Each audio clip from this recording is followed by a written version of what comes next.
Good morning बच्चों, आज हम हिंदी का 11वां पाठ पढ़ेंगे। पाठ का नाम क्या है? टेसू राजा बीच बाजार। तो ये एक बाजार है और उसमें एक राजा आते हैं, उनका नाम है टेसू राजा। चलो कविता पढ़ते हैं। Open page number 62। टेसू राजा बीच बाजार, खड़े हुए ले रहे अनार। इस अनार में कितने दाने, जितने हो कंबल में खाने। कितने हैं कंबल में खाने, भेड़ भला क्यों लगी बताने।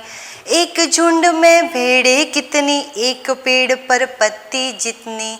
एक पेड़ पर कितने पत्ते, जितने गोपी के घर लत्ते। गोपी के घर लत्ते कितने, कलकत्ते में कुत्ते जितने।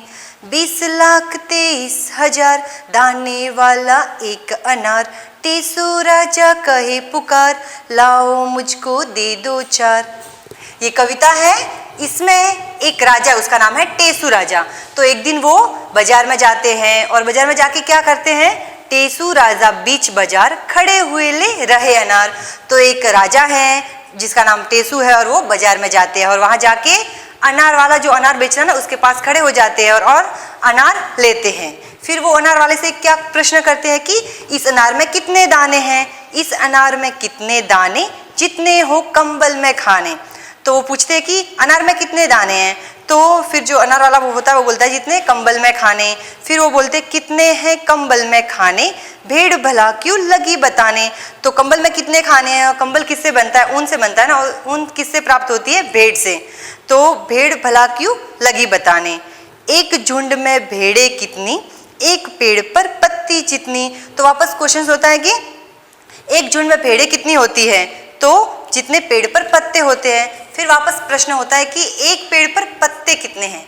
तो बताया जाता है कि जितने गोपी के घर में लत्ते हैं होते हैं, उतने एक पेड़ पर पत्ते होते हैं। गोपी एक लड़की है और लत्ते का अर्थ है टुकड़े। जितने उसके घर पे कपड़ों के टुकड़े हैं पुराने, उतने एक पेड़ पर पत्ते होते हैं। गोपी के घर लत्ते कितने, कलकत्ते में कुत्ते जितने। फिर क्वेश्चन आता है कि गोपी के घर कितने लत्ते हैं। तो वापस आंसर मिलता है कि जितने कलकत्ता में कुत्ते हैं। 20,23,000 दाने वाला एक अनार। तो टेसू राजा वो बोलते हैं कि मुझे जो 20,23,000 वाला दाने वाला जो अनार है, मुझे ऐसे 4 दे दो। टेसू राजा कहे पुकार, लाओ मुझको दे दो चार। तो जो टेसू राजा वो बोलते कि मुझे ऐसे 4 अनार दे दो। ये जो कविता है इसमें अनगिनत चीज़ों के बारे में बताया गया है। जैसे कि अभी एक अनार में कितने दाने होते हैं हमको मालूम नहीं होता ना, हम गिन नहीं सकते हैं। वैसे कंबल जो होती है ना, रजाई हम ठंड में ओढ़ते हैं, ब्लैंकेट जिसे बोलते हैं, तो उसमें कितने खाने होते हैं कोई बता नहीं सकता। फिर एक झुंड में भेड़ें कितनी होती है वो भी नहीं बता सकते। कोई पेड़ पे कितने पत्ते होते हैं वो बता सकता है? नहीं बता सकते हैं। ऐसे ही घर पे बहुत सारे कपड़े होते हैं, कपड़ों के टुकड़े पुराने हुए, उनको कोई गिन सकता है? नहीं गिन सकता है। तो कुल मिला के अनगिनत चीज़ों के बारे में इस कविता में बताया गया है। Open page number 64। यहाँ पे पेज नंबर 64 पे आपको लिखना है। कुछ चीज़ ऐसी होती है जिन्हें गिना जा सकता है और कुछ चीज़ों को नहीं। आपको मालूम है ना, कुछ जो चीज़ें होती है थिंग्स, उन्हें हम काउंट कर सकते हैं और कुछ चीज़ों को काउंट नहीं कर सकते हैं। जिन चीज़ों को गिन सकते हो उनके आगे हाँ लिखो, जिन्हें नहीं गिन सकते हो उनके आगे नहीं लिखना है। तो जिन चीज़ों को हम काउंट कर सकते हैं उनके आगे यस लिखना है और जिसको वी कांट काउंट उसको नहीं लिखना है। कंबल में खाने, जो कंबल होती है उसके खाने गिन सकते हैं? नहीं गिन सकते ना, तो नहीं लिखना है। सिर के बाल, हमारे सर पे कितने बाल है कोई गिन सकता है, काउंट कर सकता है? नहीं कर सकते, तो नहीं लिखना है। घर के लोग, आपके घर में कितने लोग हैं आप गिन सकते हो ना, मम्मी पापा सिस्टर ब्रदर सब है, तो हाँ गिन सकते हैं, तो हाँ लिखना है यहाँ पे। चींटी के पैर, एंट को देखा हुआ है? चींटी को सबने देखा, उसके कितने पैर होते हैं? 2 होते हैं, तो हम गिन सकते हैं, तो हमको मालूम है ना, तो हाँ लिखेंगे।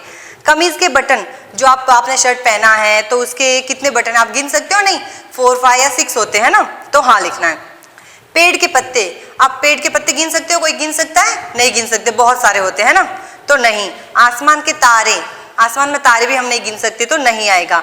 कॉपी के पन्ने, आपकी नोटबुक है उसके पन्ने आप गिन सकते हो? यस गिन सकते हैं ना, 200 होते हैं या 240 होंगे या 100 होते हैं, तो हाँ गिन सकते हैं। अपने कपड़े, आप अपने कपड़े गिन सकते हो कि आपके पास कितने ड्रेस हैं? तो हाँ गिन सकते हैं। स्कूल के बच्चे, आपके स्कूल में कितने बच्चे आप गिन सकते हो? हाँ, तो हाँ आएगा। फिर यहाँ पे कविता को कंप्लीट करना है। पेज नंबर 65 पे यहाँ देखिए आपको, क्या सचमुच अनार में इतने दाने होते हैं? अंदाजे से बताओ। यहाँ पे बताया ना टेसू राजा ने कैसे अनार मांगे 20,23,000 वाला, तो इतना बड़ा कोई अनार नहीं होता है। एक अनार में कितने दाने होते हैं आप ही बताओ। आपने अनार खाया हुआ है ना, तो उसमें कितने दाने होते हैं? मिनिमम 200 हो सकते हैं ना, बड़ा है तो। एक मटर में कितने दाने होते हैं? मटर तो आप खाते ही हो ना, तो उसमें कितने दाने होते हैं? 5 होते हैं, कम से कम 6 हो जाते हैं, उससे आगे नहीं होते हैं, 5 या 6 होते हैं। एक भुट्टे में कितने दाने होते हैं?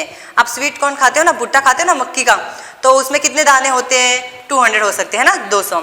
एक मूंगफली में कितने दाने होते हैं? मूंगफली खाते हो ना, उसमें कितने दाने होते हैं? किसी में 1 होता है, किसी में 2 होते हैं, और ज़्यादा से ज़्यादा 3 होते हैं, उससे ज़्यादा नहीं होते हैं। पेज नंबर 66 ओपन कीजिए। यहाँ पे आपको वाक्य को अच्छे से लिखना है। इसी तरह नीचे लिखे वाक्य को बदलिए। जितने हो कंबल में खाने, जो सेंटेंस दिया हुआ उसको रीराइट करना है। कितने हैं कंबल में खाने, तो हम कैसे बनाएंगे? कंबल में कितने खाने। एक झुंड में भेड़े कितनी, एक झुंड में कितनी भेड़े। टेसू राजा कहे पुकार, लाओ मुझको दे दो 4। टेसू राजा पुकार कर कह रहे हैं, लाओ मुझको 4 अनार दे दो। फूलों से बनाओ होली के रंग, होली के रंग फूलों से बनाओ। पेज नंबर 67 पे यहाँ पे देखिए, यहाँ पे किसके नाम आपको कुछ दिए हुए हैं, तो वो किस में आते हैं वो आपको लिखना है। जैसे अनार, आम, अमरूद, पपीता, ये सब क्या है? फ्रूट्स है, फलों के नाम है। तो अभी कोलकाता, दिल्ली, भोपाल, ये सब क्या हुआ? सिटी हुई ना, शहरों के नाम। भेड़, बकरी, हाथी, ये क्या है? पक्षी है, जानवर है, तो जानवर है ना, जानवर लिखना है। कमीज, कुर्ता, साड़ी, ये किसके नाम है? कपड़ों में आते हैं, कपड़ों के नाम। मोर, कबूतर, उल्लू, पक्षियों के नाम। आलू, बैंगन, भिंडी, ये सब क्या है? वेजिटेबल, सब्जियां। फिर आपको यहाँ पे वर्ड्स बनाने हैं। जैसे जर, जमीन, जायदाद, जल। आपका होमवर्क है कविता की 4 लाइन्स लिख के आनी है। Thank you.